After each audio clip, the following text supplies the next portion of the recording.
Hey, and welcome to our Big Dave Show and Tell, and it's all about cicadas this morning. And joining us and saluting us right now, the man who has got the Statman mustache going there pretty good too. He's the resident expert. He's got to check out Stat's mustache now. From the College of Mount St. Joseph, the Dean of Behavioral and Natural Sciences, Dr. Gene Kritsky. Hey, Dr. Gene, how are you? I'm doing fine. Thank you very much.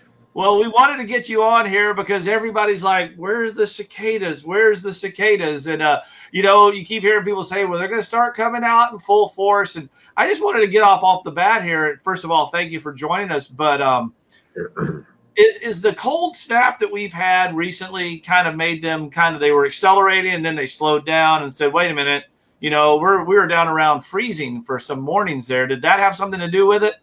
That certainly did. It pushed us back about 4 to 5 days, but I'm pleased to tell you that last night, 2 nights ago in Mount Carmel, we've had them in Delhi, we've got them in Cincinnati, we've got them up in Newtown. Cicadas have started emerging in pockets that are really nice and significant. This morning we had reports from some of our nature preserves that the Western Wildlife Corridor maintains and manages, and so they're here. Before we get to the gang's questions here, I want to see our audience starting to grow here on Facebook. If you have a question for Dr. Kritsky here about cicadas, anything you want to ask, just type it in the comment section and we will read it to him. But Ashley, you had a question for Dr. Kritsky. What did you want to know about cicadas? Yes, I just planted, zinnias, peppers, tomatoes. Will they affect my plants or anybody else's plants? No, they will not. They don't go after new things like herbaceous plants and vegetables and things like that, and ornamental flowers. The only damage they cause is when the female lays her eggs in tree branches, and that is not going to affect the big. We'll see the effects of sort of like dried leaves, looking like the tree got hit by a hailstorm. But other than that, you don't have anything to worry about. Your garden and your flowers are safe. Awesome. But Chelsea, you have a problem with something you just planted a few weeks ago that it got you a little nervous about the cicadas laying their eggs on it. Yeah, we just planted a dogwood tree in our front yard. I didn't catch what you planted? A dogwood tree. How big is it? It's not very big, probably about maybe 5 feet. You're screwed. No. Well, why? Why is that not? I mean, is it going to survive it? I'm kidding. Well, there's 2 things you do. First of all, they just started emerging. You'll have 5 days to prepare. If it's about 5 feet and has a lot of branches, you're probably going to be okay. You can watch how many things are flying around your neighborhood. In the worst case scenario, you can get what's called a garden bag or a tree bag. And these are available online and it's garden centers. Called because there's a lot of demand for them. He's got one. He's got one of the cubes. That's got the cube they sent us. A large bag you can put over the tree and cinch it at the bottom. You only need to leave that up for probably about 2 weeks. But you don't want to wrap it with something so tight that it looks like a big Q-tip. But monitor. You'll still have at least 6-7 days. What part of town do you live in? I live in Burlington, Kentucky. Yeah, you're going to have some cicadas, but again, it's hard to estimate how many you'll have in your vicinity. It depends on how much clear cutting's been going on over the last 100 years and how much has been replanted. Okay. But they will fly. They will fly up to about a half a mile to 3/4 of a mile if there's a lot of competition, meaning a big population. It's kind of like when you're at the bar and, there's more guys than girls. You go to a bar where there's more girls than guys. Ashley can, there you go. So, yeah, that's what the cicadas are doing because they're basically here to mate, right, Dr. Kritsky? This is their sole purpose is to come out and basically have a party and go to town, and then that's it. That's right. They'll gather. That'll start happening about 5 days from now in certain areas. As I said, the cicadas started coming out the night before last in some areas, and after 5 days, you'll hear individuals singing. And some people have already reported that in parts of the western part of town, and then it gets louder over the next 2-3 days, and finally the trees are just screaming. Yeah. And, you know what I equate it to? Back the last time they were here, I lived in Park Hills, Kentucky. And a very old neighborhood, lots of trees, obviously. And in the backyard, it reminded me of the sounds that the Martian spaceships made in the Tim Burton movie Mars Attacks. like the old science fiction, because that's what they were going for. But the old sounds of like spaceships. It's what it sounds like. Yeah, it does sound exactly what a Foley artist would have used in 1950.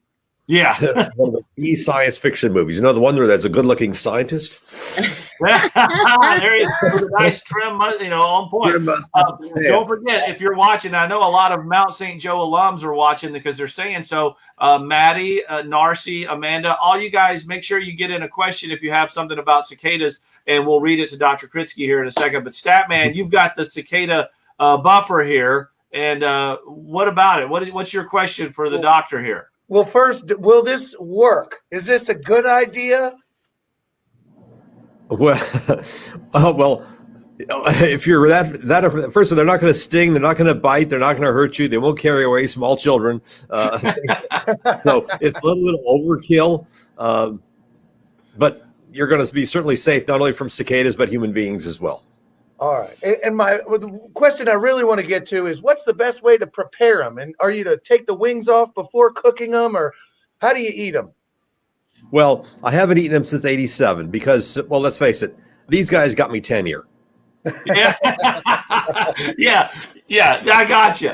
But a lot of people are going to be kind of doing that stuff. So let's see. Oh, Kathy wants to let you know that she has your Cicada app, which I was just going to show Cicada Safari that I have here. And I don't know if you can see that, but it's a wonderful app where you're helping you and other scientists kind of track where the cicadas are and what the intensity is of them. And it's a free app in your download store, or it's a free download in your app store. So I highly recommend it. It's a lot of fun. I can't wait to see one so I can register it from Fort Mitchell, Kentucky. Can you believe that we have now 127,000 people have downloaded that app this year? Wow. Over the weekend, we got 20,000 photographs in one 24-hour period. Oh, my gosh. Well, you know what? We've got a lot of questions coming in now. Adriana Gilbert would like to know, says, my dog is very nosy, and I'm worried that if she eats them, could it cause an impaction? Is that true? Yes. If you have a dog that just doesn't know when to stop, you would like to limit their exposure because it can lead to bowel obstruction. The adults, the exoskeleton is not digestible. So if you pack a bunch of them in there, they're going to get stuck. They're going to get stuck. So try to monitor. I mean, it's going to be hard to keep them because it's basically popcorn for dogs is the way I've heard it said. You know your pet. If you know your pet will go out and sort of knock it. If they can eat a few and not be a big problem. But if it's going to eat everyone it can find, that's an issue. Yeah. Now, does that go for people also? Yes. Now, we didn't answer your question. If you've got to eat them, what you got to do is go out and get them at night when they're coming out, and they're just coming out of the shell, and they're hanging there all white. That's when you pick them and get them on ice because they will slowly turn dark. And if that happens, it's like eating the tail end of the shrimp, the part you hold to dip into the cocktail sauce. So there's not a lot of stuff there. You also need to know how to sex these things. There's more nutrition and flavor in the females because they're full of eggs. The male's abdomen is just basically hollow, and it's just, there. Now, wait. Hey, how do you tell the difference between the cicadas, a male and a female? You've got to look at the naughty bits. Turn them. Yeah, I'm from Mount St. Joe. Hey, you got to be careful there. Yeah, you're gonna get racked with a ruler on your knuckles if you're not careful. No, we don't do that anymore. At Mount St. Joseph University, we do other things. Anyway, you turn the thing over, and if it's a very sharp, pointed abdomen, and there's like a groove down at the end, that's female. Males are gonna be blunter. The males sing, the females don't. So if you see an individual singing, that's going to be safe. But it's going to be too early to see them singing if they're just coming out of the shell when you want to pick them. Well, see, I feel bad. It's like the thing's been there for 17 years. It immediately comes out, and some doofus is eating it. I mean, it's like 17 years. I waited 17 years for this. I feel bad. It's like I'm gonna let it go do its thing. But that's how cicadas have evolved to be so successful. They come out in such numbers that all their potential predators can eat and eat and eat and eat some more to the point where they get sick of them. It's as if what would happen if people think of this aversion to bug eating, entomophagia, as they call it. If you walked outside and the world was swarming with flying Hershey's Kisses. Unlimited supply. You could eat and eat and eat and eat but eventually you'll get tired of eating chocolate. You get tired of eating them, exactly. We've got another question coming here from Kelly Stover Scott. Says, we're having a graduation party in early June. Will they be disruptive? Well, they'll be out and singing. It depends on what part of town, how disruptive of what part of town you live in. Yes, they'll be noisy. They'll be loud, but it depends on how many trees you've got in your yard, how far away are the larger trees. They'll be they can get up to about 90 decibels, 96 decibels if you're sitting right under the tree. But the thing that is, if you're like, it has that inverse square law. The farther away you go, the greater the sound decreases. Mm-hmm. So just remember what they are. They're the sound of summer. And I'll tell you, if you have cicadas, you will never forget that party. Exactly. Well, that's true. It'll make it memorable, that's for sure. We got a few more minutes with Dr. Gene Kritsky here from the College of Mount St. Joe. If you have any more questions on Facebook, go right ahead and ask them right now. Get them typed into the comments section. But real quick, Doctor, I want to say now, for years I've called them Brood X, but Brood 10. I've heard it both ways. What's the correct way, as the cicada expert, to refer to this brood as? The correct term is Brood 10. That's a Roman numeral. Yeah. But I will tell you that Brood X sounds sexier. Excuse me while I do this. And even on the cover of my new book, Periodical Cicadas, the Brood 10 edition, shameless plug. If there's a big right ahead. There's a big X on that cover. Yeah, well, okay, but there's different broods that come out every year. I mean, every summer we hear cicadas come out. Those are the annual cicadas that we get in starting. They'll start coming out in early July, and they'll be with us until through October. They come out every year, but they don't come out in broods because we don't know how long ago their eggs were laid. But the adults do emerge every year, and in much smaller numbers. There are 15 broods of periodical cicadas.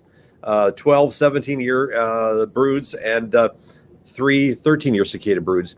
And next year's a hiatus. We won't have any cicadas in next year or the year after because there is no Brood 11 or 12. Brood 11 went extinct in 1954. Oh, what happened to them? This has been a concern for well over a century now. The USDA started noting that as we're clear cutting for agriculture and more urban development, that's reducing their habitat. And so Brood 11 was a major brood in 1699 and 1716. That last one that was ever seen was 1937. And 54, we declared that extinct. So Jonathan says, good morning, cicada pizza. Yum. Now, Stat, you're doing commercials for Snappy Cicada Pizza, but it's Snappy Tomato, and they're just having some fun. But yeah, I mean, I think this year, with people's creativity being ramped up and the way the internet has exploded since 17 years ago when these guys were last out, I'm looking forward to some of the posts and things that people come up with to do with cicadas. And I bet you are too, Dr. Gene. Well, as I said, I'm not eating them like I used to, and I never ate that many to begin with. But I will say I've seen some rather unusual combinations this year that I hadn't seen before. Like what? People collecting the nymphs and baking them on cookies. Oh my gosh. That's disgusting. Yeah. Actually, are they gluten-free when they're in the nymph stage, or are they gluten-free at all? They're all gluten-free. About as natural as they get. Actually, Chelsea, if you have any more questions, go right ahead. I'm sorry, Dr. Gene, I didn't mean to interrupt you there. The Iroquois used to dig them up and roast them. Wow. Oh, really? The nymphs, yes, because they could tell when emergency years were getting close. Let me ask you this real fast before we go. We'll let you go. I know you're the most in-demand person right now in the tri-state, and we thank you for being with us this morning. It's been a lot of fun. When they lay the eggs and they hatch and the larva drops down to the ground, how far do they burrow down for the next 17 years? What does this larva do from that point on? The immature nymph, as we call the nymphs, crawl out of the egg nest, and literally they just, as you pointed out correctly, Big Dave. And congratulations for doing that. You're the first on-air person that I've had that knew that. Way to go! As they hit the ground, and because they got to do this quickly because they're vulnerable to ants and spiders and beetles. As soon as they hit the ground, they hit a blade of grass and they run. I've seen this. It's really amazing. They are immediately down at the base of that blade of grass, and they go right through right at the crack where the soil and the grass is coming up, and they're down there. They're going to feed on grass roots for the next few weeks. And then by New Year's Day, they'll be 8 to 12 inches below the ground, sucking on a tree root. And then is that as far down as they go, 8 to 12 inches? That's So about a foot. that's as far as they'll go. They'll tunnel around for the next 17 years, moving from like root to root and what have you. But they'll stay down that far. They'll get a little closer to the surface by the time they're 7, 8 years old. They'll move about 3, 4 inches closer to the surface. But that's what they do. It's quite a life. And then 17 years, it's time to party. That's it. That's what we're all waiting to join, is the cicada party of 2021. There you go. Well, Dr. Gene Kritsky from the College of Mount St. Joe, I know you got to get on to the next thing. Real quick, hold up your book again. Let's make sure. And I'm gonna bring you up really big so everybody can see it nice in there. Periodical Cicadas, the Brood 10 edition by Gene Kritsky. Very nice. And we also want to make sure people download. And for your kids, if you have kids, the Cicada Safari app is a wonderful thing to have. Right. And also at cicadasafari.org, there are a lot of activities for kids, like how to fold an origami cicada. There's a cicada they can color, how to interview their grandparents about previous cicada emergences, and some other elaborate activities like that. Wonderful. Awesome. Dr. Gene, thank you very much. Good mustache on point. We got 2 Statmans right here. We're just missing Mr. Redlegs, and we'd have a threesome going on there. Hey, enjoy your time. This is your moment. The cicadas are coming. Thank you. Have a good day. You too. Thank you, You too. sir. That was perfect.